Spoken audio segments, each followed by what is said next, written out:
जय श्रीराम मित्रांनो, तुम्हाला एक महत्त्वाची माहिती द्यायची आहे, त्यासाठी व्हिडिओ करतोय. काँग्रेस काळातील निवडणूक आयोगातील अधिकारी आणि त्यांना भेटलेली पद व लाभ आता मी तुम्हाला सांगणार आहे. 1967 साली निवडणूक आयुक्त होते सुंदरमला, त्यांना भेटलेला आहे पद्मविभूषण. 1973 साली निवडणूक आयुक्त होते नागेंद्र सिंगला, त्यांनाही भेटलेला आहे पद्मविभूषण. 1985 साली निवडणूक आयुक्त होते त्रिवेदी, त्यांना राज्यपालपदी वर्णी लागली होती काँग्रेसच्या काळामध्ये.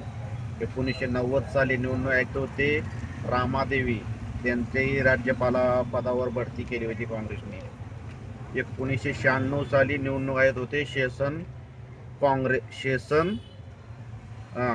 निवडणूक आयुक्त होते शेषन, काँग्रेस उमेदवार बनले होते. ते कुठले होते माहिती नाही, माहिती घेतो. निवडणूक आयुक्त होते गिल, 2001 साली निवडणूक आयुक्त गिल होते आणि ते मंत्री बनले, काँग्रेसने त्यांना मंत्री केलं होतं. 1996 साली निवडणूक आयुक्त होते शेषन, त्यांना काँग्रेसने उमेदवारी दिलेली होती.